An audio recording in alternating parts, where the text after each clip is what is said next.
ચા એવી વસ્તુ છે ને કે એના માટે આપણે કોઈ પણ સિઝન હોય, કોઈ પણ સમય હોય, જનરલી ના નથી પાડતા. તો આજે તમારી સાથે શેર કરવાની છું ચાના મસાલાની રેસીપી. જ્યારે આ વરસાદી સિઝન હોય અને એમાં શરદી, તાવ એવી નાની મોટી બીમારીઓ હોય ને, તો આ ચા પીવાથી તમને તરત જ દૂર થઈ જશે. માથું દુખતું હશે ને તો પણ મટી જશે. હું છું હેતલ, કિચન ક્રાફ્ટમાં તમારા બધાનું હાર્દિક સ્વાગત છે. તો ચલો આજની મજેદાર રેસીપી બનાવવાનું શરૂ કરીએ. સૌથી પહેલા તો અત્યારે હું તમને દરેક વસ્તુ વજનથી અને કપથી બતાડીશ. તો ઇલાયચી લેવાની છે આપણે, ફોતરાવાળી જ ઇલાયચી લઈશું અને 20 ગ્રામ છે. તમે જો કપથી મેઝર કરો તો 1/3 કપ થશે.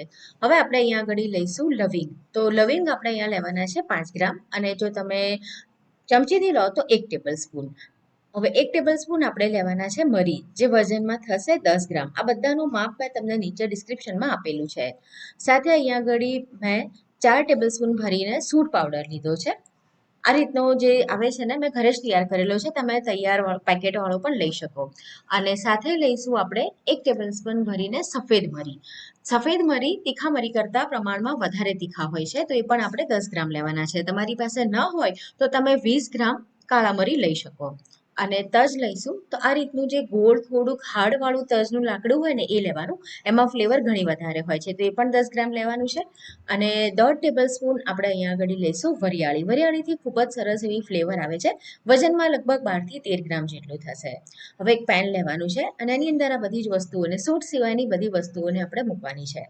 અને ગેસ અત્યારે મેં ચાલુ નથી કર્યો. આ જે આપણે મસાલો તૈયાર કરીએ છીએ ને, તો એની અંદર આ બધી વસ્તુઓમાં જે થોડું ઘણું મોઇશ્ચર હોય ને, તો દૂર કરવાનું છે. એટલે ખાસ ધ્યાન રાખવાનું છે કે મસાલો આપણો વધારે શેકાવો ન જોઈએ. હવે અહીંયા આગળ મેં 3 મોટી ઇલાયચી પણ લઈ લીધી છે. આ નંગથી જ લેવાની છે, એટલે વજનમાં મેં નથી બતાવી. અને જાયફળ હતું આ સાઈઝનું, તો મેં અડધું લીધું છે. હવે ગેસ આપણે ચાલુ કરવાનો છે, પણ એકદમ સ્લો ફ્લેમ રાખીશું. અને તજનું જે લાકડું છે ને, એને આપણે આ રીતે થોડું તોડીને એડ કરી દઈશું, જેથી આપણે ગ્રાઇન્ડ કરીએ તો ઇઝીલી એ ગ્રાઇન્ડ થઈને બ્લેડ ખરાબ ન થાય. તો જો એકદમ સ્લો ફ્લેમ પર લગભગ 3 થી 4 મિનિટ માટે જ આપણે એને રોસ્ટ કરવાનું છે. સતત એને હલાવતા રહેવાનું છે. હવે તમને ખબર કેવી રીતે પડે કે આ વસ્તુ રોસ્ટ થઈ ગઈ છે, તો એ પણ તમને જણાવીશ. આમાં જો તમે થોડું પણ એને વધારે શેકી લીધું ને, તો મસાલાનો સ્વાદ સારો નહીં આવે. ચાનો મસાલો છે ને, એનો અંદરનો જે સ્વાદ અને સુગંધ છે ને, એના કારણે જ ખૂબ જ સરસ લાગે છે. તો ધ્યાન આ શેકવામાં જ રાખવાનું છે. તો 2 થી 3 મિનિટ થાય ને, એટલે તમારા બધી વસ્તુઓ છે ને, એને ચમચામાં લઈ અને હાથેથી અડીને જોવાનું. તમને એ થોડી ગરમ લાગવી જોઈએ, બસ આ રીતની. તમે હાથમાં રાખી શકો એટલી જ ગરમ. તો હવે ગેસ બંધ કરી દેવાનો. પેન તો આપણું ગરમ જ છે. હવે અહીંયા આગળ એડ કરીશું આપણે થોડા તુલસીના પાન. તો મેં સૂકવીને જ રાખ્યા છે, લગભગ 8 થી 10 નંગ જેટલા. તમને જો ન ગમતું હોય તો તમે સ્કીપ કરી શકો, પણ વરસાદી સિઝન હોય તો આ તુલસીના ફ્લેવરવાળી ચા ખૂબ જ સરસ લાગે છે. અને સાથે અહીંયા આગળ થોડો સુગંધીદાર મસાલો બને એના માટે હું એડ કરીશ ગુલાબની સૂકવેલી પાંદડીઓ. એ પણ થોડીક જ છે, 15 થી 20 નંગ જેટલી છે. આ ટોટલી ઓપ્શનલ છે બંને વસ્તુઓ. તમને જો ન ગમતું હોય તો સ્કીપ કરી શકાય. પણ આ બંનેથી તુલસી છે આપણને રક્ષણ આપે છે, અને જે ગુલાબની પાંદડીઓ છે એનાથી ખૂબ જ સરસ સુગંધ આવે છે. એટલે જો તમે ક્યારે પણ આવી રીતે ટ્રાય ના કર્યો હોય તો એકવાર ચોક્કસથી ટ્રાય કરજો. અને અત્યારે મેં તમને જે મેઝરમેન્ટ બતાવ્યું, એમાંથી લગભગ 100 ગ્રામ જેટલો મસાલો બનીને તૈયાર થશે. હવે આ થોડું ઠંડુ થઈ જાય એટલે મિક્સર જારમાં ગ્રાઇન્ડ કરીશું. અને ગ્રાઇન્ડ કરતી વખતે સાથે આપણે સૂંઠ પાવડર એડ કરી દેવાનો છે. આ ઘરનો બનાવેલો છે, એટલે સારો એવો સ્ટ્રોંગ છે.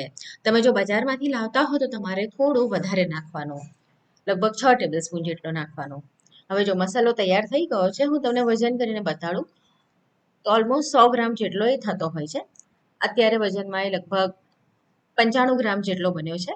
એટલે આ રીતે તમે મસાલો બનાવીને રાખી શકો. અને જો તમે ઘર માટે બનાવો છો તો આટલી જ ક્વોન્ટિટીમાં બનાવવાનો. અને મસાલાને કોઈ મોટી ડબ્બીમાં સ્ટોર નહીં કરવાનો, નાની નાની ડબ્બીમાં સ્ટોર કરવાનો. કેમ કે જેટલી વાર એ ખુલે ને એટલી વાર એની સુગંધ થોડી થોડી ઓછી થતી જાય. એટલે એર ટાઈટ બરણીની અંદર ભરવાનો, કાચની બરણીમાં રાખવાનો. અને બને ને તો આ રીતે 2 ડબ્બીઓમાં ભરવાનું, એટલે એક ડબ્બી તમારે રાખી મૂકવાની, એટલે રોજે ખોલબંધ ન થાય. અને તમે જો આ પ્રમાણે બનાવીને મસાલો વેચવા માટેનો ગૃહ ઉદ્યોગ ચાલુ કરવા માંગતા હો ને, તો પણ બનાવી શકો. એટલું પરફેક્ટ મેઝરમેન્ટ છે. હવે આ મસાલાથી ચા કેવી રીતે તૈયાર કરવી? તો અત્યારે મેં 1 કપ ભરીને પાણી લીધું છે. હું જ્યારે ચા બનાવું ને તો અડધું દૂધ અડધું પાણી લઉં છું. તમે આખા દૂધવાળી ચા પણ બનાવી શકો છો. અને 2 કપ ચા બને છે તો મેં 2 ચમચી અહીંયા આગળ ચા નાખી છે. હવે ચા જે તમે વાપરતા હોય કેટલી સ્ટ્રોંગ છે, ઓછી સ્ટ્રોંગ છે, એ પ્રમાણે તમારે એની અંદર ક્વોન્ટિટી એડ કરવાની. મારી જે ચા છે મીડિયમ છે, બહુ વધારે સ્ટ્રોંગ નથી. અને 1 ચમચી મેં ખાંડ નાખી છે. અમે લોકો થોડી ઓછી ગળી ચા પીએ છીએ. તમે જો વધારે ગળી પીતા હો તો તમે અહીંયા આગળ 1.5 થી 2 ચમચી ખાંડ પણ એડ કરી શકો. આ રીતે ઉકળવા લાગે એટલે પછી એમાં આપણે દૂધ એડ કરીશું. અને મેં જે દૂધ એડ કર્યું ને એ મલાઈ કાઢ્યા વગરનું ફૂલ ફેટ દૂધ છે. હવે ચા રીતે ઉકળવા લાગે ને પછી એની અંદર આપણે મસાલો એડ કરવાનો છે. મસાલો જો તમે પહેલાથી નાખી દો ને તો એની સુગંધ ઓછી થઈ જાય છે. તો જ્યારે ચા ઉકળી જાય અને આપણે જ્યારે એને બહાર કાઢવાના હોય ને એની થોડી વાર પહેલા જ આ મસાલો નાખવાનો અને એને રહેવા દેવાનો. 1 થી 2 મિનિટ માટે ઉકળવા દેવાનો. અને પછી આપણે ચાને સર્વ કરવાની. બની શકે કે તમે કોઈ બીજી રીતે ચા બનાવતા હો, પણ આજે મેં તમારી સાથે હું જે રીતે ચા બનાવું છું એની રેસીપી શેર કરી છે. આદુ અને લીલી ચા વાળી ફુદીનાની ચા આપણે જે તૈયાર કરીએ એની રેસીપી પણ મેં તમારી સાથે પહેલાં શેર કરી છે. લિંક તમને ડિસ્ક્રિપ્શન બોક્સમાં મળી જશે.